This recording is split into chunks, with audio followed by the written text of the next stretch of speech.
नमस्कार, मैं स्वर्ण प्रभा। आप देख रहे हैं आज का मुख्य समाचार।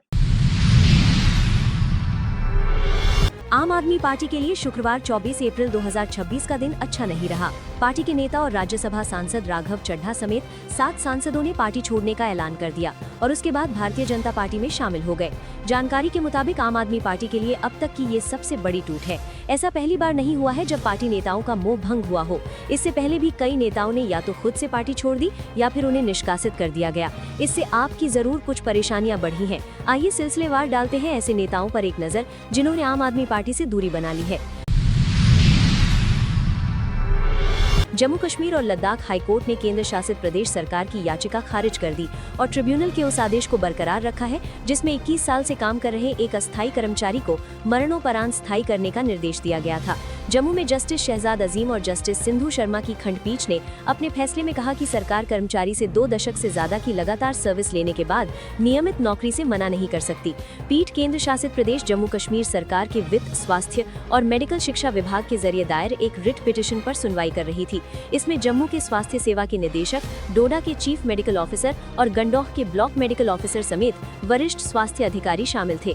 पिटीशन में central administrative tribunal Jammu bench के 30 सितंबर 2025 के आदेश को चुनौती दी गई थी, जिसमें डोडा जिले की 51 साल की विधवा सारा बेगम के पक्ष में फैसला सुनाया गया था। सारा बेगम ने अपने मृतक पति मोहम्मद रफी खान के लिए इंसाफ की मांग करते हुए ट्रिब्यूनल का दरवाजा खटखटाया था। रफी खान 26 नवंबर 1993 से अस्थायी नियुक्ति पर जूनियर असिस्टेंट के तौर पर काम कर रहे थे और 14 दिसंबर 2014 को अपनी मौत तक नौकरी करते रहे। ईरान ने अमेरिका और इजरायल के साथ युद्ध शुरू होने के लगभग 2 महीने बाद शनिवार को तेहरान स्थित अंतर्राष्ट्रीय हवाई अड्डे से वाणिज्यिक उड़ानें फिर से शुरू कर दी। उड़ानों पर नजर रखने वाले फ्लाइट रडार 24 के अनुसार शनिवार सुबह इस्तांबुल के लिए कम से कम 3 उड़ानें रवाना हुई। अमेरिका के साथ युद्ध विराम समझौते के बाद ईरान ने इस महीने की शुरुआत में अपना आंशिक रूप से हवाई क्षेत्र फिर से खोल दिया था।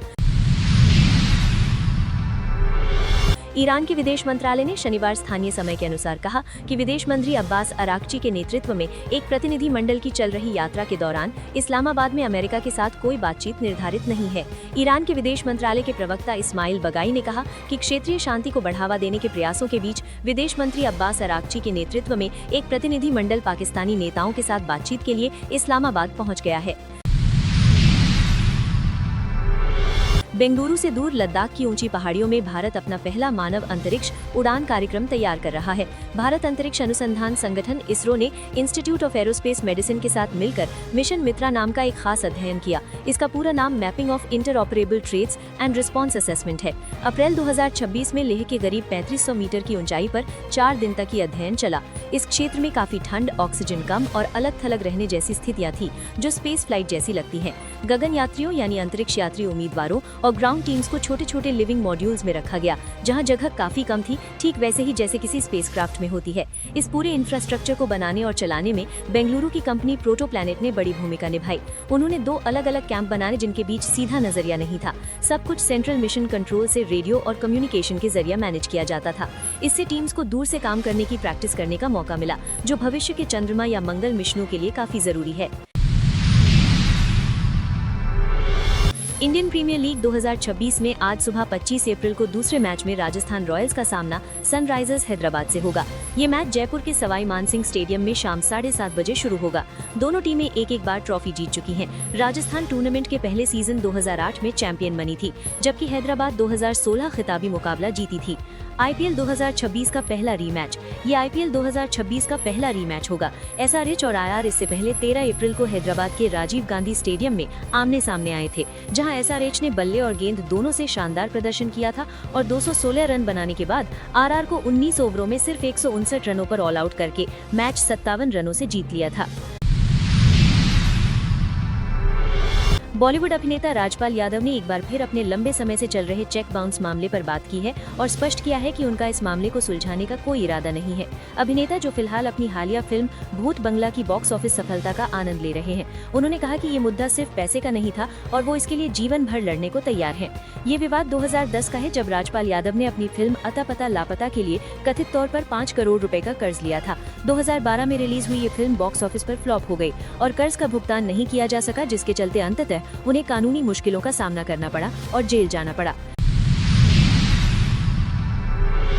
वित्त मंत्री निर्मला सीतारमण ने शनिवार को बैंकों और शेयर बाजार से जुड़ी संस्थाओं को साइबर सुरक्षा को लेकर बहुत ज्यादा सावधान रहने की सलाह दी है।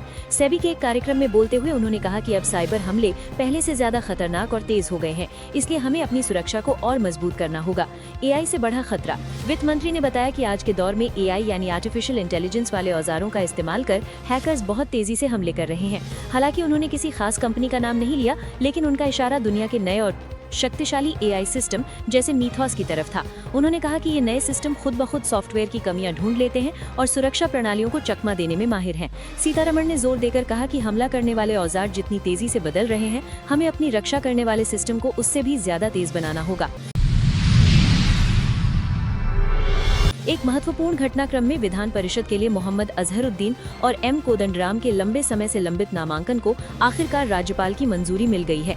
राज्यपाल शिव प्रताप शुक्ला ने संबंधित फाइलों पर हस्ताक्षर कर दिए हैं, जिससे राज्यपाल कोटे के तहत उनकी नियुक्ति का रास्ता साफ हो गया है। जल्द ही इस संबंध में आधिकारिक गजट नोटिफिकेशन जारी होने की उम्मीद है। बता दें कि राज्यपाल कोटे के तहत एमएलसी नियुक्तियों का मुद्दा कई दिनों से अनसुलझा था, जिसको लेकर राजनीतिक और प्रशासनिक अनिश्चितता बनी हुई थी। राज्य मंत्रिमंडल ने पहले ही अजहरुद्दीन और कोदंडराम के नामों की सिफारिश की थी, लेकिन मंजूरी के देरी के कारण राजनीतिक विवाद खड़ा हो रहा था। ये घटनाक्रम बेहद महत्वपूर्ण माना जा रहा था, क्योंकि अजहरुद्दीन के सामने मंत्री बने रहने की चुनौती थी। यदि वो इस महीने के अंत तक विधानमंडल के किसी भी सदन की सदस्यता हासिल करने में विफल रहे तो उनका मंत्री पद जाने का खतरा था। अब मंजूरी मिलने के साथ ही वो अनिश्चितता खत्म होती दिख रही है।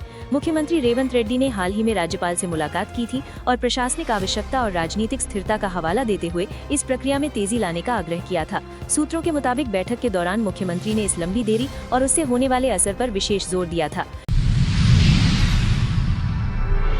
हिमाचल प्रदेश के जिला कुल्लू की लग घाटी से निकलकर 7 समंदर पार विदेश में अपने नाम की छाप छोड़ने तक हिमाचल के इस हथकरघा उद्योग की कहानी किसी चमत्कार से कम नहीं है। लाहौर में पंजीकृत होने से लेकर प्रधानमंत्री नरेंद्र मोदी की मन की बात में सराहे जाने तक इस संस्था ने कभी अपने नाम और गुणवत्ता से समझौता नहीं किया। इस संस्था ने आज कुल्लू की पारंपरिक कला को जीवित रखा है। आज ये हजारों बुनकर परिवारों के लिए आजीविका का सशक्त आधार भी बनी है। जब इस संस्था की शुरुआत हुई थी तब किसी ने नहीं सोचा था कि एक दिन इसका नाम विदेशों में भी सुनाई देगा। 12 बुनकरों ने इसकी शुरुआत 23 रुपए की पूंजी से की थी। भुट्टी गांव में इसकी नींव रखी गई थी, इसलिए यहीं से इसका नाम भुट्टी को रखा गया, जो आज करोड़ों रुपए का कारोबार कर चुकी है। शुरुआत में इस संस्था को लाहौर में पंजीकृत किया गया था। साल 1944 से 1956 तक भुट्टी को संस्था की प्रगति काफी कम रही और उस दौर में इसे बंद करने तक की नौबत आ गई थी।